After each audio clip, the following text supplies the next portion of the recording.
Saudara-saudara, tadi Pak Sujo bilang bahwa tema hari ini atau topik hari ini yang diberikan kepada saya adalah Celebrate the Transformation. Seharusnya dia yang khotbah. Dia sibuk sekali kemarin dari pagi sampai malam, pagi sampai malam, dan dia bilang, aduh rasanya saya aja yang khotbah. Dan sudah, waktu itu saya bilang Celebrate the Transformation. Tuhan mau bicara apa? Tadi Aiping sudah kasih kesaksian sedikit dan nanti kita juga akan melihat apa yang Aiping alami itu kita semua juga harus lihat di dalam kehidupan kita sendiri masing-masing.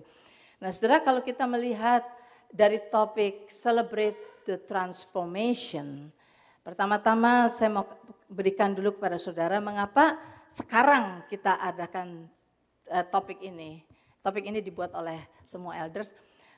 Karena kita belajar dari Januari sampai akhir bulan ini mengenai transformation dan minggu depan memasuki Desember kita akan bicarakan semua mengenai kelahiran Yesus, mengenai kedatangan Yesus. Sebab itu minggu ini adalah boleh dibilang minggu terakhir dari tahun ini kita berbicara mengenai transformation. Tetapi saya percaya ini belum selesai, kita akan lanjutkan tahun depan. Nah kalau kita bicarakan mengenai celebrating, maka berarti kita celebrate itu berarti merayakan kan, kita merayakan sesuatu. Nah mungkin kita bilang apanya yang dirayakan, memangnya apa sih yang sudah terjadi di antara kita? Kita sama-sama aja kok gini-gini juga gitu kan. Tapi saudara mari kita lihat seperti tadi juga Aiping mention mengenai kalau saudara ingat dari permulaan tahun ini, saya ingat saya yang membawakan firman pada minggu pertama tahun ini mengenai transformation. Saya bawakan kepada saudara mengenai transformation itu adalah sama seperti metamorphosis. Dan metamorphosis yang paling jelas yang kita semua sudah kenal adalah perubahan ulat menjadi kupu-kupu. Nah, kalau kita melihat saudara, transformasi itu terjadi stages. Ya. Ulat itu tidak dalam sekejap mata menjadi kupu-kupu, tidak. Tetapi ada prosesnya, proses demi proses, memakan waktu berminggu-minggu. Nah, kalau kita melihat ini proses tadi, Aiping katakan bahwa mungkin saya baru dari ulat menjadi kepompong. Mari kita lihat di dalam hidup kita pun saudara. Siapa yang sudah membuat kepompong di dalam hidup saudara sebelum jadi kupu-kupu? Saya tahu kita sekarang belum bisa celebrate kita sudah menjadi kupu-kupu.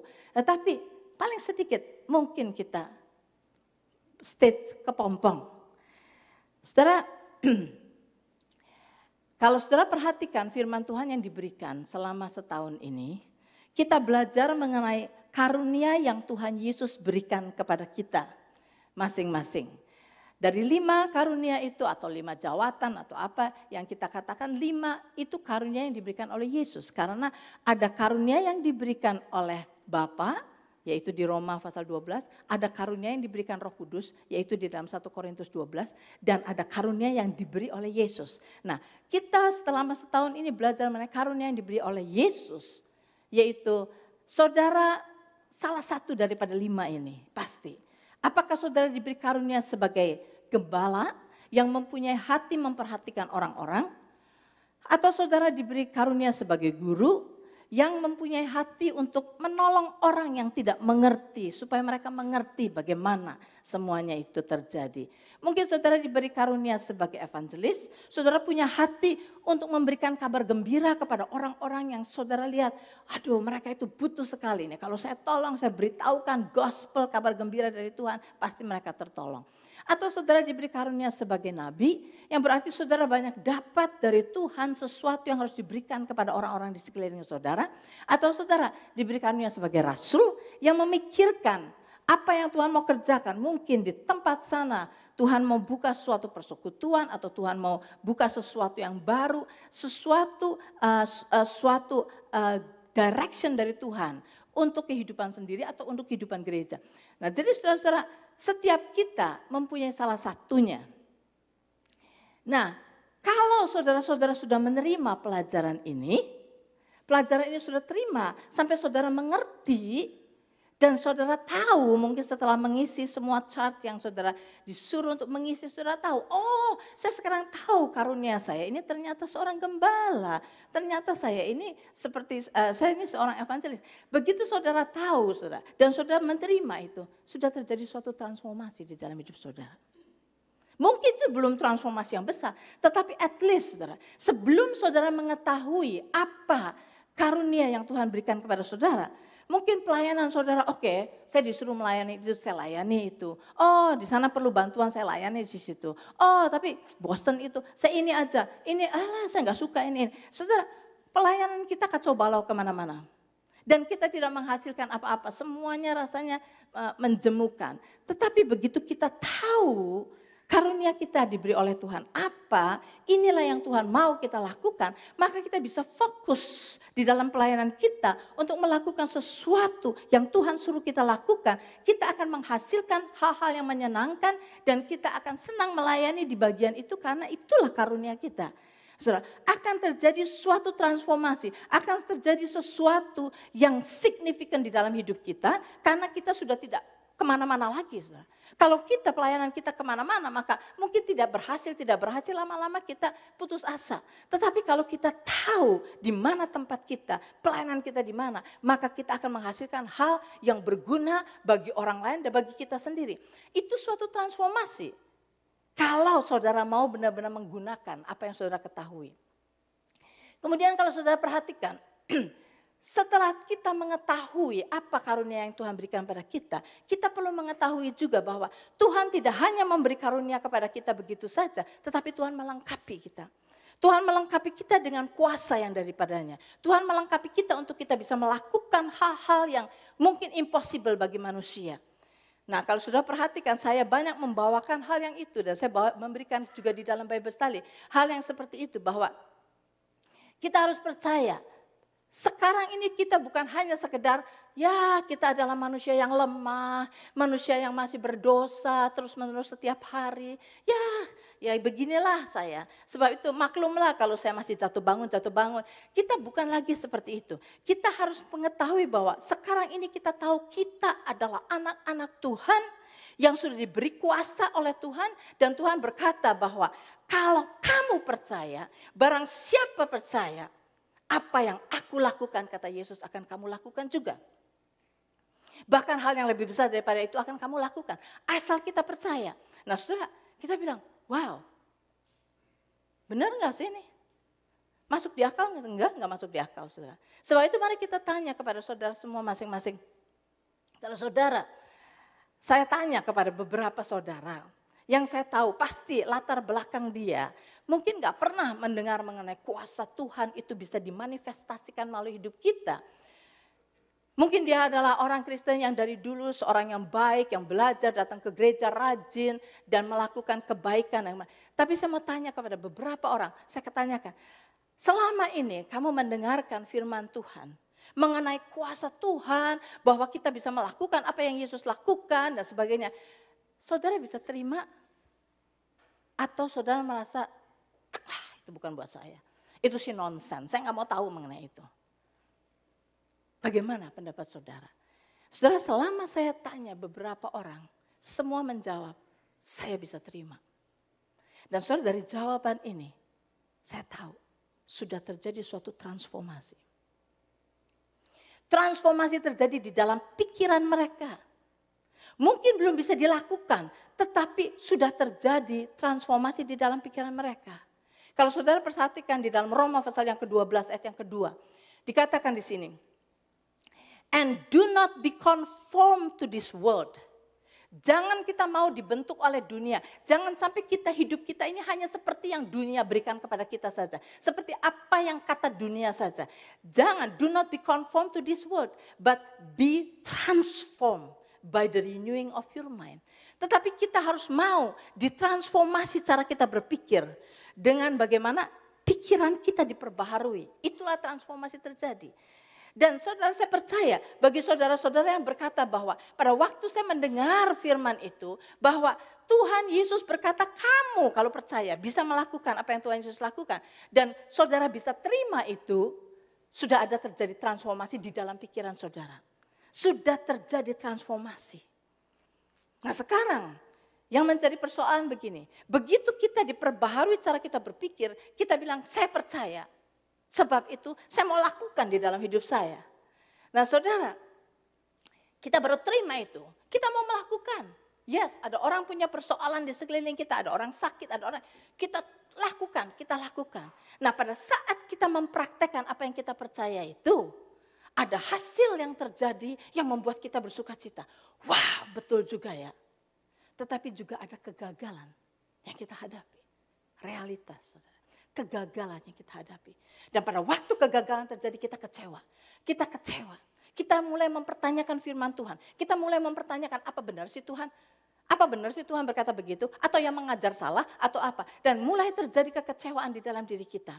Nah saudara-saudara, yang kita perlu belajar saudara.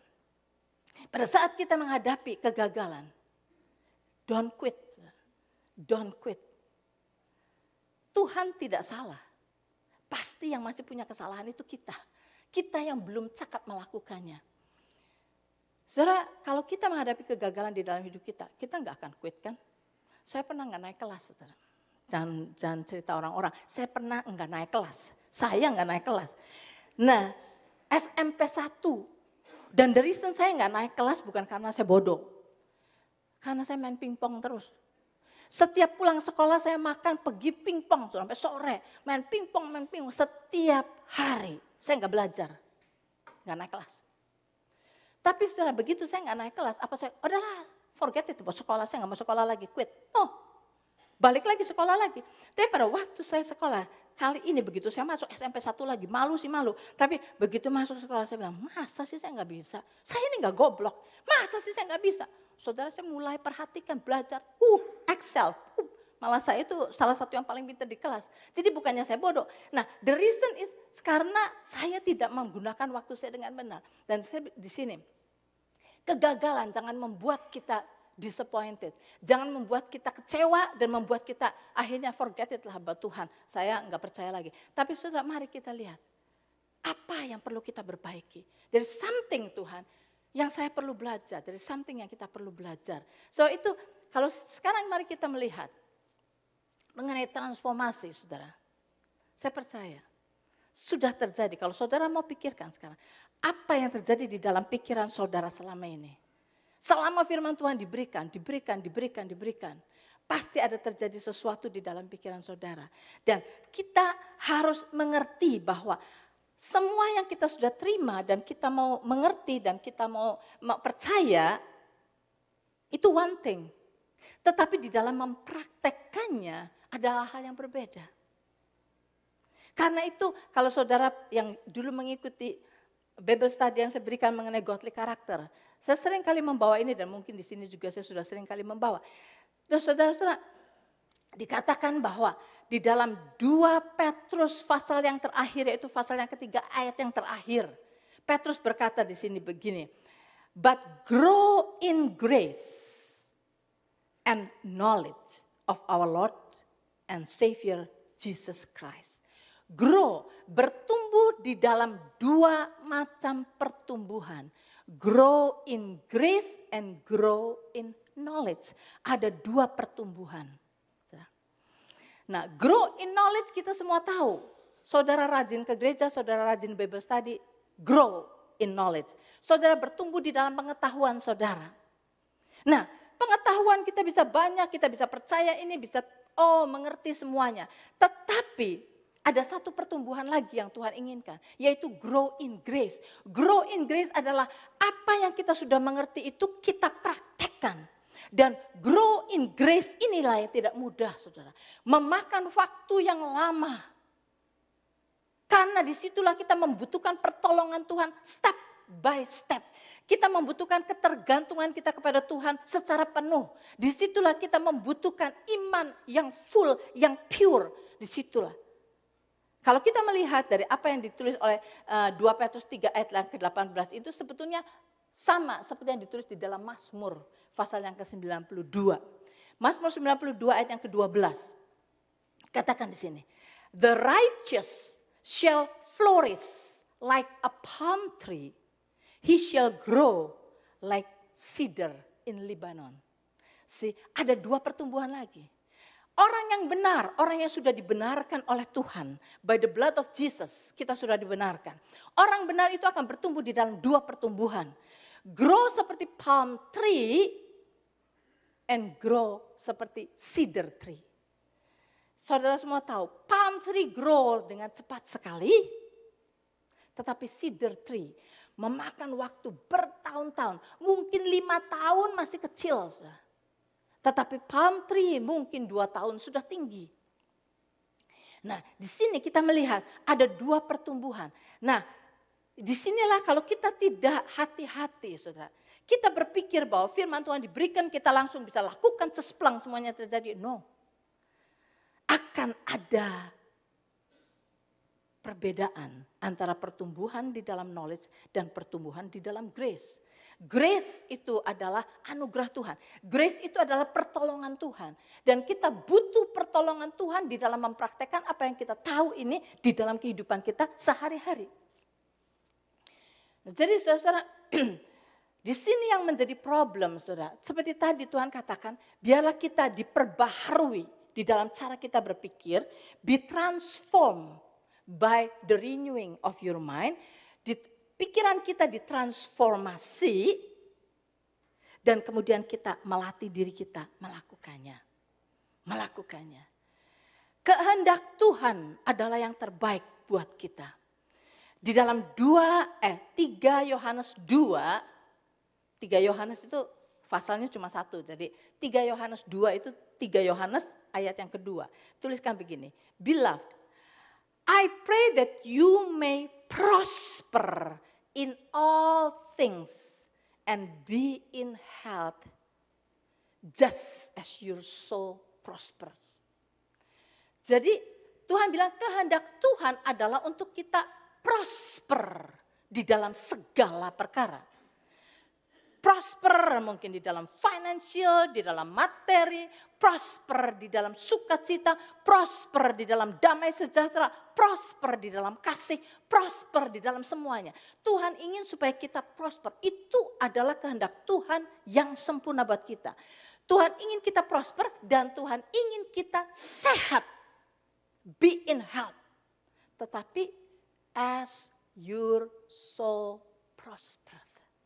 Berarti untuk mencapai yang Tuhan kehendaki, prosper di dalam segala sesuatu dan sehat, itu harus dimulai dengan jiwa yang sehat.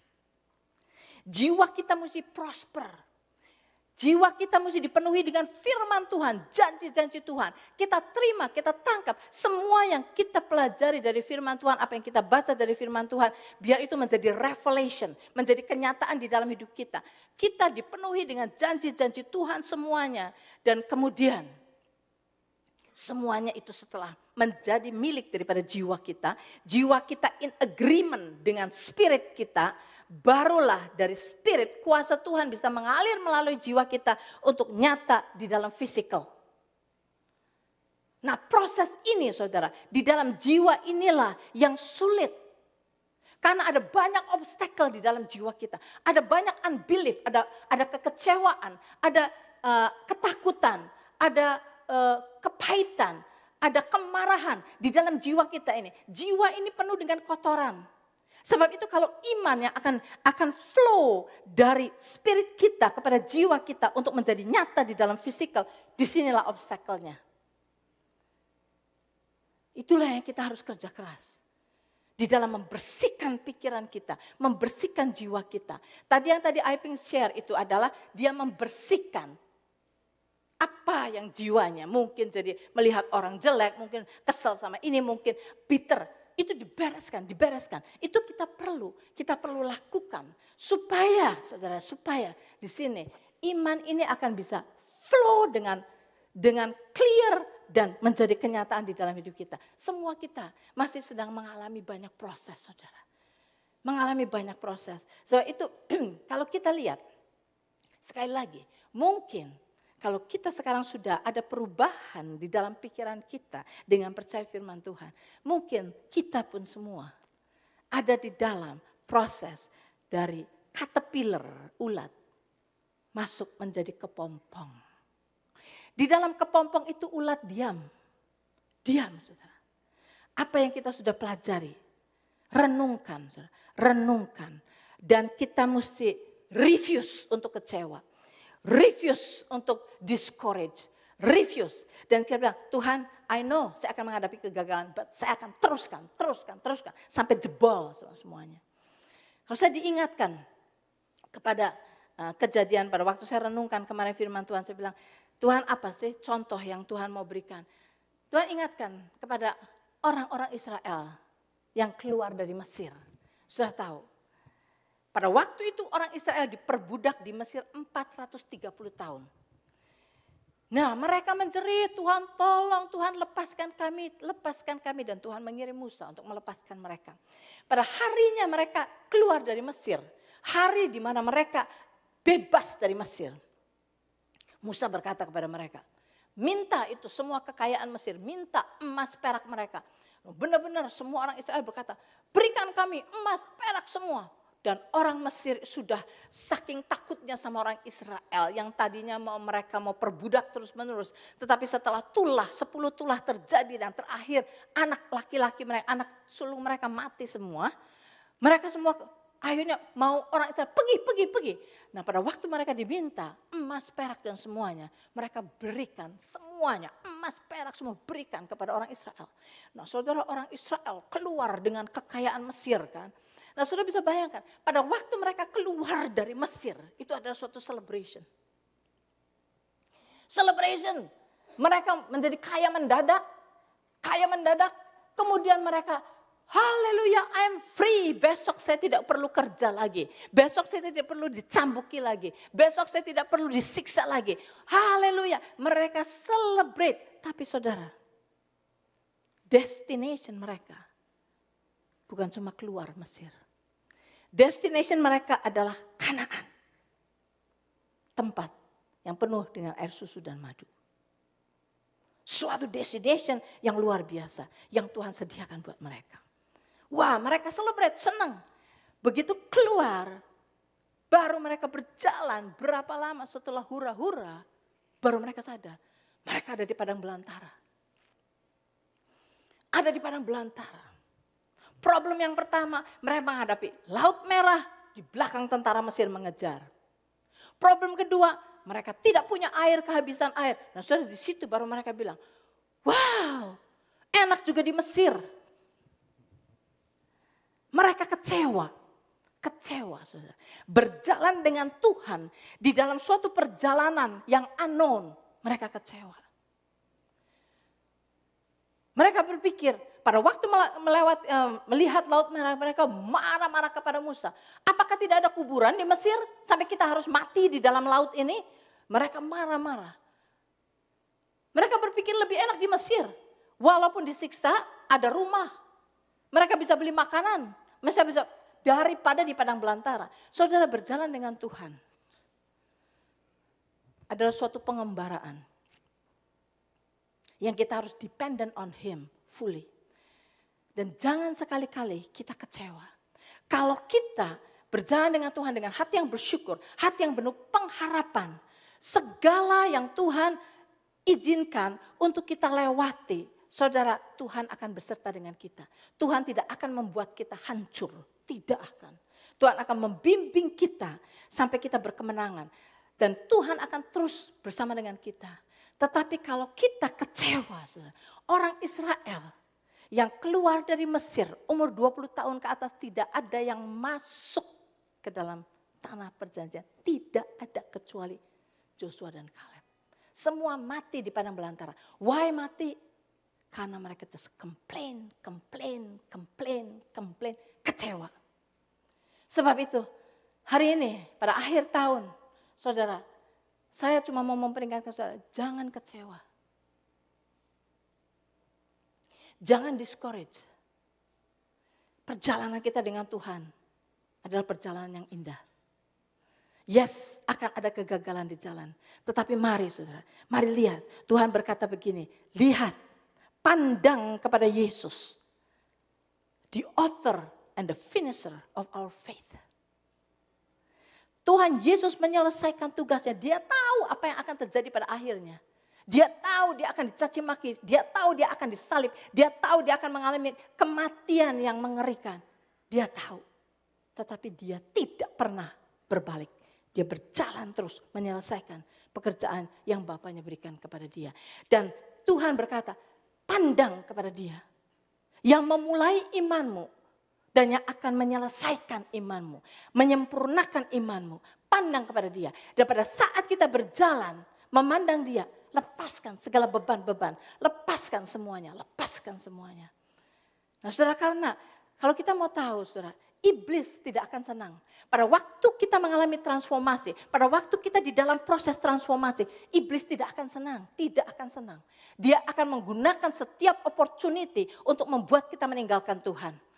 Dia akan membuat every kesempatan, membuat kita kecewa, membuat kita marah, membuat kita give up.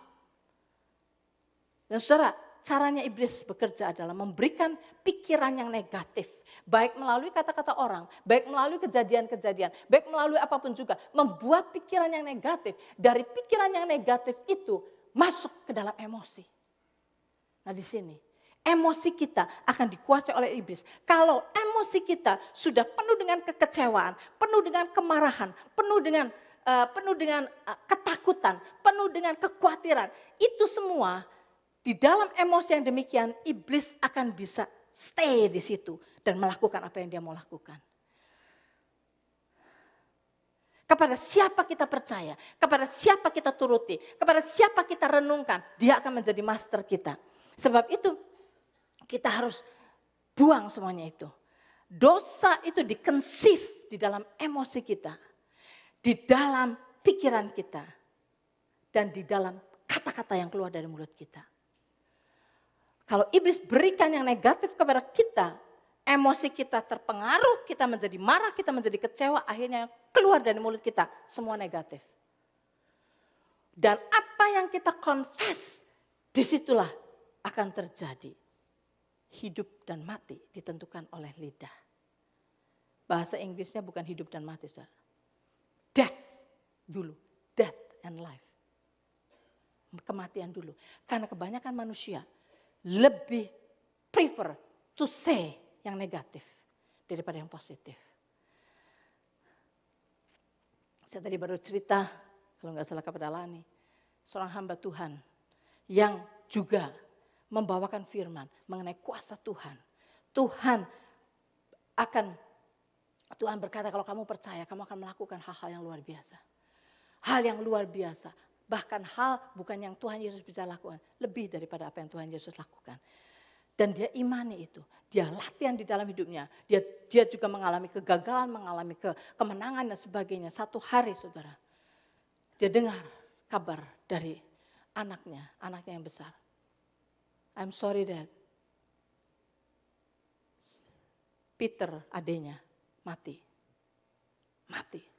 Saudara, pada saat itu kaget, sebagai orang tua bisa kaget. Kedua anak ini tinggal di luar kota, 1 jam perjalanan. Dia bilang, brothernya itu mati. Dia kaget setengah mati, terus dia bilang, wow, suami istri bisa bayangin dengar anaknya mati bagaimana sih saudara. Bang, sepertinya hancur. Tapi dia bilang pada waktu dia hancur, dia ingat firman Tuhan, dia bangun, dia bilang, saya choose untuk bersuka cita di dalam Tuhan. Kemudian dia katakan, di dalam nama Yesus, Peter kamu hidup. Itu 1 jam dari situ. Kemudian dia percaya itu. Kemudian dia bilang, saya kesedihan itu mencengkam mereka, tetapi mereka bilang, saya keluar dari ini semua. I want to rejoice in the Lord. Dia bilang, I want to delight in the Lord. Saya mau worship Tuhan. Dan dia berkata, Tuhan, whatever yang terjadi, anak saya mati atau hidup, I will still glorify you. Dia katakan. Kemudian mereka berangkat dari rumah, saudara, drive, memuji Tuhan sepanjang jalan, gak tahu apa yang akan terjadi. Sampai di sana, saudara, anaknya sudah dikasih tag di kakinya, sudah mati 5 jam, saudara. Lagi dibawa, sudah mau dibawa ke dalam tempat ini. Anaknya bangun, hidup, saudara. Anak itu bangun, hidup. Sampai sekarang, dan dia bilang, sekarang saya punya granddaughter dari dia. Anaknya hidup. Dan dia bilang, your choice. Bisa, anaknya mati terus bisa. Tapi dia, I choose untuk tetap memuliakan Tuhan. It doesn't matter apa yang terjadi. Dan dia gunakan apa yang dia tahu untuk speak the word. Dan dia tidak mau confess yang negatif sama sekali. Dia bilang, saya tetap memuliakan Tuhan. Tuhan, saya tidak akan meninggalkan engkau. Apapun yang terjadi, saya tetap akan mengasihi engkau. Dia berkata begitu. Saudara, anaknya hidup. Sampai sekarang anaknya mati. Dan dia sudah dikasih sama dari hospital, sudah dikasih tag. Dibawa ke, sebab dia udah mati 5 jam. Anak ini bangun lagi. Nah saudara, di dalam perjalanan hidup kita, dia sudah melatih imannya mungkin berpuluh-puluh tahun. Nah kita masih di dalam perjalanan, sedang belajar. Tapi let us don't give up, saudara. Dan saya percaya, saya bawakan firman, tetapi saudara jangan dikira saya sudah hebat. No, saya katakan mungkin baru berapa yard di depan saudara. Tapi kalau kita bersama-sama, saudara. Dan saya percaya Tuhan berikan karunia kepada saudara-saudara yang berbeda-beda. Saya percaya kalau kita bersama-sama dan masing-masing kita menggunakan karunia yang Tuhan berikan kepada kita, saya percaya kita akan bisa melakukan perkara yang luar biasa. Tetapi jangan give up, kita ayo maju. Saya mau akhir tahun ini, pada saat kita melihat apa sih transformasi yang terjadi pada diri kita, mungkin kita bilang, nonsense. Saudara, saya percaya, imani, ada transformasi yang terjadi dalam diri kita. Kalau kita sekarang mungkin baru jadi kepompong, saudara, saya percaya, jangan terus-terusan, kita mesti di situ, di dalam kepompong itu meditate upon siapa Tuhan adanya. Kita mesti cast out segala fear dari diri kita. Cast out segala kekecewaan. Refuse untuk kecewa, refuse untuk takut. Dan imani sekarang saudara, Tuhan yang ada di dalam diri kita lebih besar daripada segala-galanya. Sebab itu pada saat kita ada di dalam ketakutan, kita bilang, Tuhan, Engkau ada di dalam saya, kenapa saya mesti takut? Engkau yang akan memberikan pada saya hikmat, Engkau yang akan memberikan pada saya kebisaan, Engkau yang akan memberikan kepada saya. Dan saudara, memang pada saat kita mempraktekkan sesuatu, pertama-tamanya enggak akan kita bisa praktek dengan baik. Tetapi kita keep on, lama-lama saudara, kita akan go through semuanya. Dan kita akan menjadi cakap melakukan apa yang Tuhan katakan. Dan saudara, kalau saudara kita ini sekarang baru ada di dalam kepompong, saudara. The next stage, kalau saudara ingat gambar yang saya berikan pada waktu metamorfose itu, setelah kepompong, ulat ini saudara akan dissolve. The shape daripada ulat ini akan hilang. Bentuk ulat ini akan hilang, saudara tahu. Dan ulat ini akan menjadi seperti gel. Dan saya percaya, seperti gel itu saya percaya, kalau di dalam hidup kita ini, kemanusiaan kita, siapa Hana yang dulu itu harus dileburkan untuk menjadi satu, menjadi siapa Tuhan adanya di dalam kita. Dan pada waktu kita menjadi gel itu, biarlah who God is menjadi satu dengan kita. Dan kemudian baru terbentuk suatu nature yang baru. Nature yang bisa terbang, kupu-kupu. Tapi kita harus melalui proses ini. Saya mau katakan kepada saudara, this is the proses yang harus kita lewati. Biar kita matikan manusia lama kita. Biar kehidupan Tuhan nyata di dalam diri kita. Dan makin hari engkau makin nyata di dalam saya makin berkurang. Tuhan makin bertambah di dalam diri saya. Sehingga saya bisa menjadi pernyataan siapa Tuhan adanya. Saya bisa menjadi penyambung tangan Tuhan. Penyambung mulut Tuhan. It is not, bukan aku lagi yang hidup, tetapi Kristus yang hidup di dalamku. Nature itu akan terjadi, baru, transformasi akan terjadi. Kupu-kupu itu akan terbentuk. Kalau bukan lagi aku yang hidup, tetapi Kristus yang hidup di dalamku.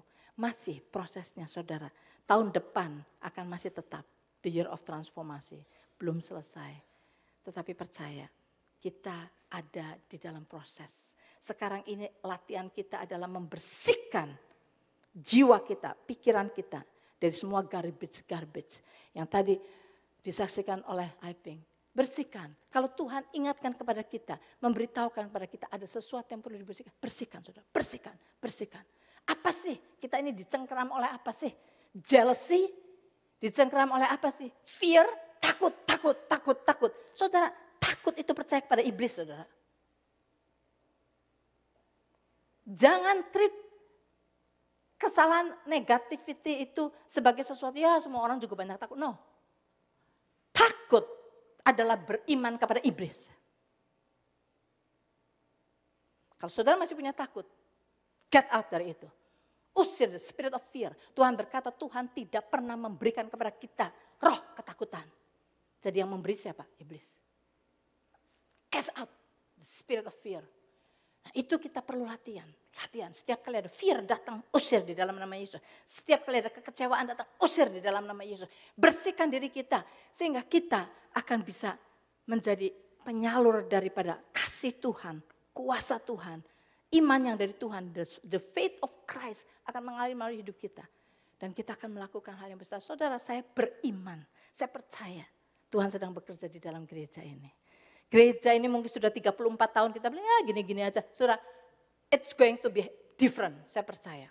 Kalau kita semua mau committed untuk melewati transformasi ini, untuk mengalami transformasi ini, saya percaya Tuhan akan melakukan hal yang luar biasa. Kita akan melakukan yang luar biasa bersama-sama dengan Dia. Mari kita berdoa. Bapa kami pada akhir tahun ini, akhir daripada pelajaran transformasi di dalam tahun ini Lord.